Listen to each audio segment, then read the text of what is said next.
రేపటి నుంచి నేను రిక్వెస్ట్ చేస్తున్నా, మన బీసీల వార్తలు కవర్ చేయని ఛానళ్లు కానీ, మన బీసీల గురించి రాయని మెయిన్ స్ట్రీమ్ పత్రికను అవసరమైతే తగలబెడతాం, అవసరమైతే నిషేధిస్తాం.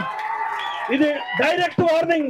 మీ అగ్ర కుల పత్రికలని బజార్లో తగలబెడతాం కూడా. ఎందుకంటే మీరు మమ్మల్ని ఎజెండా సెట్టింగ్ థీరీలో, ప్రాపగండా థీరీలో బీసీలు మా బాహుబలులని బిచ్చల దేవుళ్ళు చేసేది మీరే.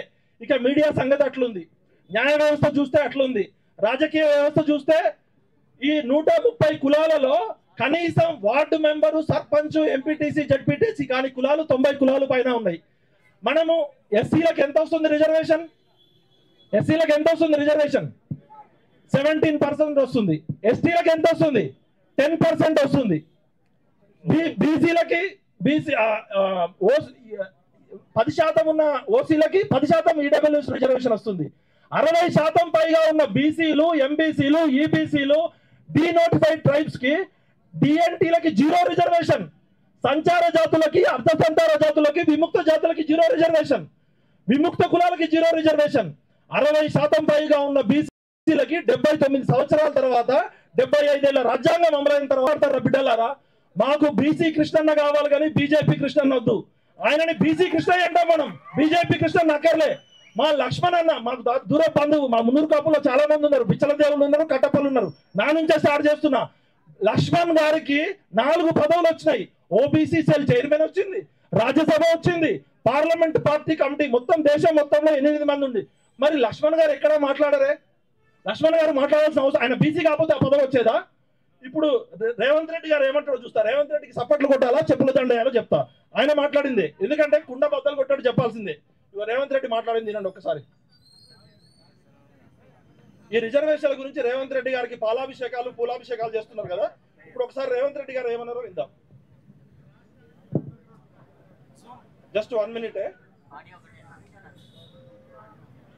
రిజర్వేషన్ల అధికారం ఇవ్వడం అనేది నేను ఆయన ఏమంటున్నా అంటే రిజర్వేషన్ల అధికారం ఇవ్వడం అనేది నేను అడిగితే జైల్లో పెట్టాలి. అట్లాంటి ప్రశ్నని, అట్లాంటిది కావాలని అడిగితే జైల్లో పెట్టాలి.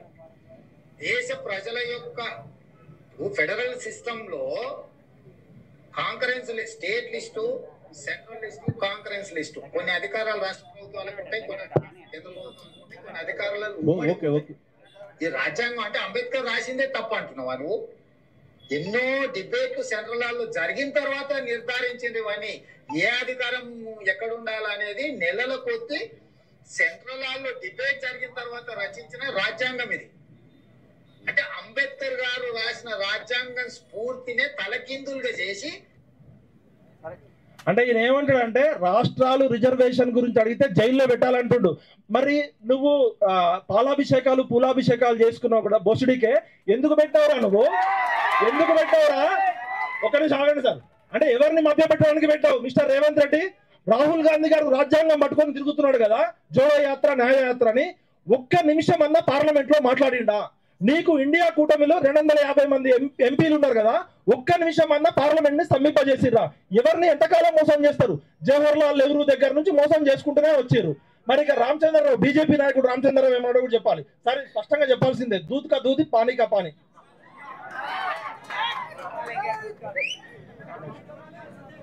ఒక నిమిషం దొంగల్ని బయట పెట్టాలి, శత్రువు ఎవడో చెప్పాలి. పెద్ద మనుషుల కన్నా ముందు దొంగలు.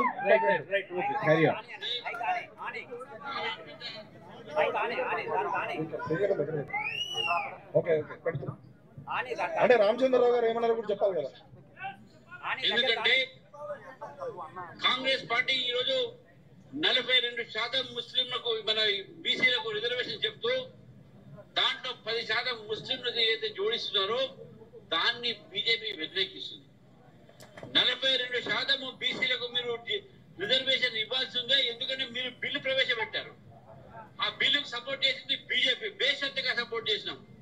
మరి అటువంటిప్పుడు దాన్ని అమలు పరచాల్సిన బాధ్యత మీది కాదా అని అడుగుతా ఉన్నాను. ఆయన ఏమంటాడు? బీసీలకి రిజర్వేషన్లలో ముస్లింలకు ఇస్తున్నారని చెప్తున్నారు. చిరంజీవి గారు, మీరు స్పష్టంగా చెప్పండి, ఎక్కడన్నా మీరు పెట్టిన దానిలో డ్రాఫ్ట్ లో 10% ముస్లింలకు ఇస్తామని ఉందా? లేదు లేదు లేదు. మరి ఎవరిని మభ్య పెడుతున్నారు వీళ్ళు? మనందరినీ. అయితే వాళ్ళు స్పష్టంగా చెప్తారు, బ్రాహ్మణ్ బనియా పార్టీ, ఆర్ఎస్ఎస్ వాళ్ళు మేము జనాభా గణన చేయము, కులగణన చేస్తే భారతదేశం విడిపోతుంది, లక్షల కుటుంబాలు ఉన్నాయని సిగ్గు లేకుండా సుప్రీంకోర్టు అఫిడవిట్ ఇచ్చి మొన్న బంద్లో ఎట్లా పాల్గొన్నారా? బద్మాష్ గాలారా మీరు? బంద్లో ఎట్లా పాల్గొన్నారు మీరు? బంద్లో ఏ ముఖం పెట్టుకొని పాల్గొన్నారు? మరి మరి మిగతా భారతదేశంలో ఉన్న అన్ని రాష్ట్రాల్లో ముస్లింలకు రిజర్వేషన్ లేవా?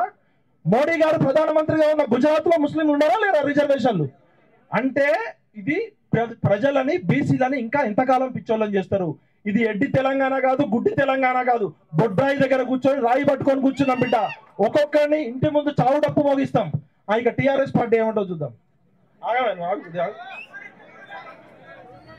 అయ్యో మా ఇంకో బండి సంజయ్ ఏమంటాడు చూద్దాం.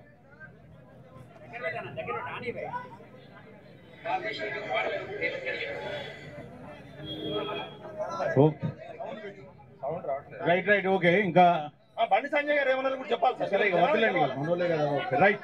వాళ్ళు కూడా మన బీసీ లీడర్లే, వదిలేద్దాం. Right right okay right. ఇంకా ఉన్నారు ఇక్కడ 5-6 ఉన్నారు, మాట్లాడాలి. ఓకే. బండి సంజయ్ గారు కూడా ముస్లింస్ మేము వ్యతిరేకము, తెలంగాణ రోల్ మోడల్ అంటున్నాడు రాహుల్ గాంధీ, కాబట్టి మేము ఇండియా వైడ్ అడ్డుకోవాలంటే ఇక్కడ నుంచి అడ్డుకుంటామంటారు. మరి మీరు ఏ మకం పెట్టుకొని వచ్చిర్రు మొన్న బంధులోకి? ఎందుకు వచ్చిర్రు? ఒకవైపు ఏమో సార్ ఒక్క నిమిషం సార్, ఒకటే చెప్తున్నా, మోహరించిన సైన్యాలనైనా ఆపవచ్చు కానీ ముహూర్తం ఆసనమైన ఆలోచనలు ఎవరు ఆపలేరు. బీసీలు అంటే బ్యాక్వర్డ్ క్లాసెస్ కాదు, మనల్ని వెనక్కి నెట్టేసిన కులాలు. మనకి బ్రిలియంట్ ఉంది, క్రియేటివ్ ఉంది. We are backbone of this nation. అడుక్కుంటే వచ్చేది రాజ్యాధికారం కాదు. మీ ఆధ్వర్యంలో మీరు జీవితకాలం అవసరమైతే ఆమర దీక్ష కూర్చోండి, మేము అందరం వస్తాం. సావో తేవో తెలుసుకుందాం. ఇక ఇది బ్రహ్మ విష్ణు మహేశ్వరుల ప్రకృతి కలయికతో వచ్చింది. శత్రువు ఎవడో స్పష్టంగా చెప్పేసినాం. శత్రువు అగ్రవర్ణ ఆధిపత్య మనువాద భావజాలంతో అక్రమంగా సుప్రీంకోర్టులో తప్పుడు తీర్పులు ఇచ్చే జడ్జీలు. రాజ్యాంగ సవరణ చేయాల్సిందే, 9వ షెడ్యూల్లో పెట్టాల్సిందే. పార్లమెంట్ లో బిల్లు ప్రవేశపెట్టాల్సిన రాజకీయ పార్టీలు ఈ స్ట్రీట్ ఫైట్ చేయాల్సిన అవసరం లేదు. 8 మంది బీజేపీ ఎంపీలు, 8 మంది కాంగ్రెస్ ఎంపీలు రిజైన్ చేయకపోతే రేపు పొద్దున మీ ఇంటి ముందు సాగు డప్పు కొడతాం. జై తెలంగాణ, జై బీసీ, జై భారత్. Thank you. చాలా అద్భుతంగా అనర్గళంగా మాట్లాడారు. మీకు ప్రత్యేకించి అభినందన తెలియజేస్తూ మన మధ్య తల్లి తెలంగాణ పార్టీ గతం పెట్టినటువంటి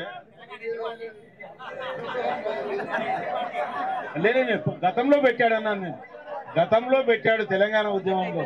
ఇప్పుడు బీఆర్ఎస్ తెలంగాణ ఉద్యమకారుడు. సరే సారీ, మన చెరుకు సుధాకర్ గారు